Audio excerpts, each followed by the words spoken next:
Sir जैसे कि अभी कुछ दिन पहले दीपिका पादुकोण की मैनेजर अभी करिश्मा प्रकाश के ऊपर रेड डाली गई थी, उनके घर में ड्रग्स पाया गया था और उसके बाद जब पुलिस ने उन्हें समन किया गया, उन्हें बुलाया गया एनसीबी के द्वारा, तो फिर बात यह है कि आखिरकार करिश्मा प्रकाश गायब क्या हो जाती हैं अचानक, जो अभी तक मिल नहीं रही हैं। देखिए, जब करिश्मा प्रकाश को और दीपिका पादुकोण को बैठा के जब पूछताछ हुआ था और जब ये पहले ही ट्यूशन लेके आए और ये लोग पता किए थे कि हम ये बोलेंगे और तुम भी यही बोलना, तुम ये बोलना, मैं ये बोलूँगी, और एनसीबी को मूर्ख बना के निकल चलेंगे।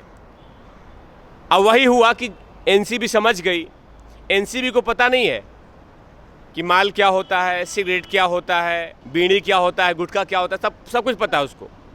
लेकिन ये लोग सोचे कि एनसीबी में ऐसे ही ऑफिसर हैं जैसे फिल्मों में आते हैं, क्राइम पेट्रोल की तरह, कि आधे घंटे के सीरियल में रेपिस्ट भी पकड़ा जाता है और जो रेप करने वाला वो जेल में चला जाता है और पुलिस वाले अपने अपने पीठ थपथपा लेते हैं। वो सोचे यही से ही होता है।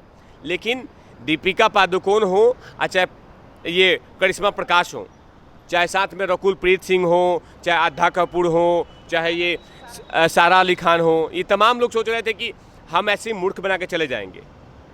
और एनसीबी ऐसे नहीं गई। एनसीबी जब गई करिश्मा प्रकाश के घर पे तो सिर्फ एक लेटर डालने गई थी कि लेटर डाल देते हैं कि आप समन के लिए आइए, यही हुआ था।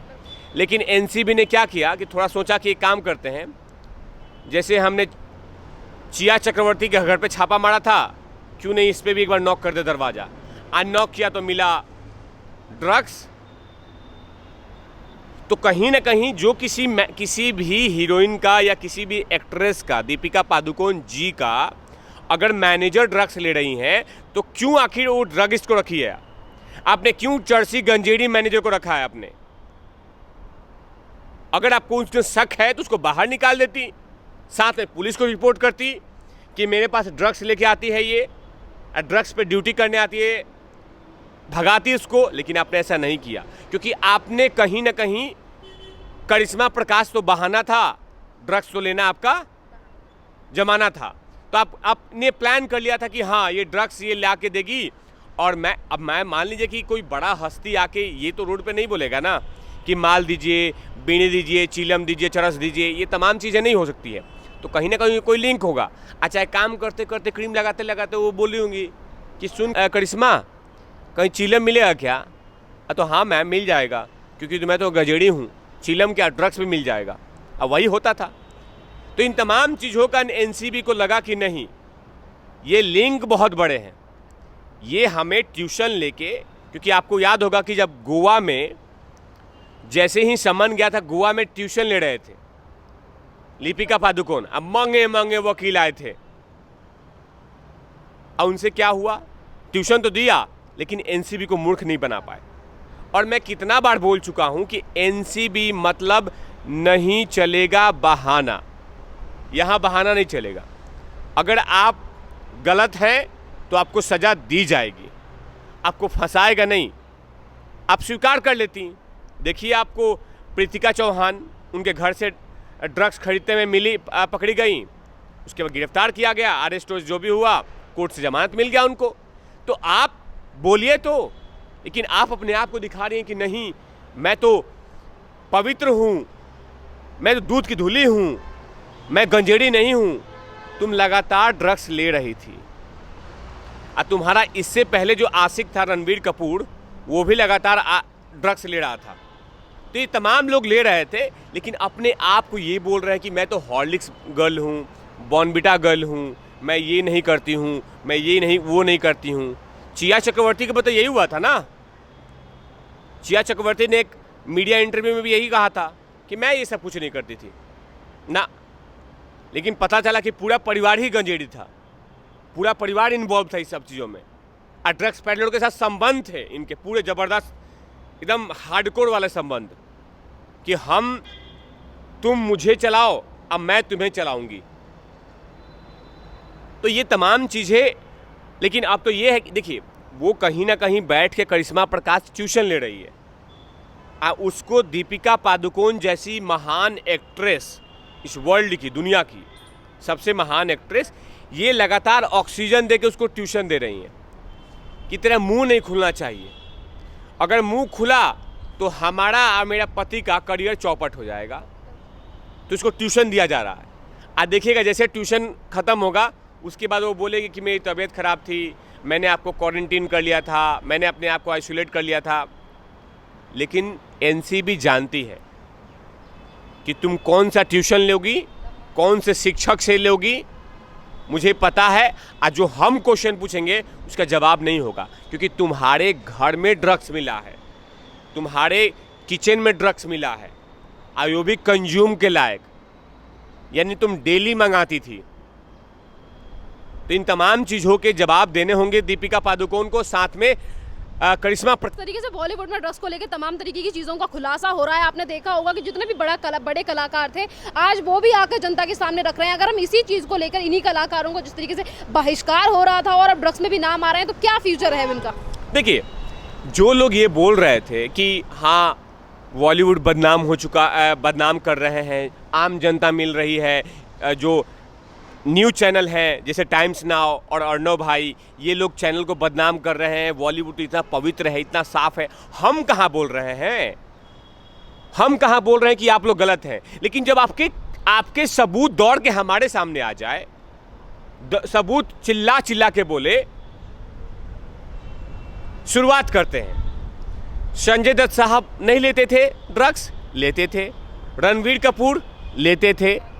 फरदीन खान ड्रग्स लेते थे। ममता कुलकर्णी लेती थी, साथ में बेचती भी थी। कंगना रनौत लेती थी। तो किसको हम बोले? एक कॉमेडियन है विजय राज, वो भी कॉमेडियन, जो बोल रहे थे अबे कौआ, क्या नाम है, बिरयानी खिलाने के बदले कौआ बिरयानी खिला दिया। अबे क्या कर रहा, गंगा बोल के नाले में कूदा दिस। उस कॉमेडियन ने, वो खुद उनका करियर चौपट चला गया। हनी सिंह चले गए ड्रग्स के मामले में, उनका करियर चौपट हो गया, अब धीरे धीरे रिकवरी कर रहे हैं। उसके बाद साउथ के कितनी सारी हीरोइन अरेस्ट हुई। अभी विवेक ओबरॉय की जो क्या नाम है साले साहब भाग रहे हैं। अर्जुन रामपाल की गर्लफ्रेंड का भाई इन्वॉल्व है। अब क्या चाहिए जया बच्चन जी? जया बच्चन जी को इसलिए मैं बार बार बोल रहा हूँ कि जया बच्चन जी बॉलीवुड की ठकुराइन है, वो वहाँ की माहिष्मती हैं, वहाँ पे साम्राज्य चला रही हैं। अगर आपको बॉलीवुड में कोई ट्रक घुसेगा तो सबसे पहले जया चाची से परमिशन लेगा कि चाची ये ट्रक आया है, शूटिंग शुरू किया जाए। तो उसी से बोल रहा हूँ कि जया चाची, हमें किसी से भी कोई प्रॉब्लम नहीं है, हमें सिर्फ ये रिक्वेस्ट है कि आप लोग साफ आइए, आप स्वच्छता दीजिए, क्योंकि आप आइडल हैं, आप किसी के आदर्श माने जाते हैं। आज सुशांत सिंह राजपूत को आदर्श क्यों लोग मानते हैं? क्योंकि संघर्ष की कहानी हमने पत्रकार महोदया सिर्फ हमने सुनी है, फिल्मों में देखी है। छत्रपति शिवाजी, बाला साहब ठाकरे जी, भीमराव अम्बेडकर जी, चंद्रशेखर आज़ाद जी, जेपी आंदोलन जो हमने, हमारे जयप्रकाश जी हैं, राजेंद्र प्रसाद, लाल बहादुर शास्त्री, हमने कहानियों में पढ़ी है, महसूस किया है, लेकिन साक्षात देखा नहीं है। लेकिन संघर्ष की कहानी सुशांत भाई ने सामने दिखाया कि पवित्र रिश्ता तो आप भी देखती थी पत्रकार महोदय, आपका कैमरामैन भी देखता था, मैं भी देखता था। उस समय मराठी मानुस का उन्होंने एक्टिंग किया था, ज़बरदस्त उसमें एक्टिंग था। मेरी मम्मी भी साथ में देखती, मैं भी देखता था। तो उसके बाद वहाँ तक सुशांत सिंह पहुँचे। तो हम किसी, नवाजुद्दीन सिद्दीकी का मैं फ़ैन हूँ, अच्छे एक्टिंग करते हैं। बहुत सारे कलाकार हैं जो अच्छा एक्टिंग करते हैं, तो हम उन पे सवाल नहीं करते हैं। लेकिन जब कुछ गलत होगा तो सवाल उठाएंगे ना, क्योंकि जब आप हम पे मूवी देते हो तो हम भी तो आपको मनी देते हैं, मनी भाई, हम भी तो ये देते हैं। लेकिन आप क्यों भूल जाती हैं? आप क्यों समझते हैं कि थाली में छेद हो रहा है? थाली में छेद नहीं हो रहा है। हम आपसे सिर्फ सवाल पूछते हैं, जो सच है वो हम बोलते हैं, जो झूठ है हम उसको उजागर करते रहेंगे। हमने कभी भी संजय दत्त जी के माता पिता पे सवाल नहीं किया। नरगिस दत्त जी थी, साथ में सुनील दत्त जी थे, उनकी बहन प्रिया जी, उन पे हमने सवाल किया नहीं, गोविंदा पे सवाल नहीं किया। लेकिन ये लोग सोचते हैं कि हाँ, तिवारी भैया के साथ साथ प्यारा हिंदुस्तान बॉलीवुड को बदनाम कर रहा है।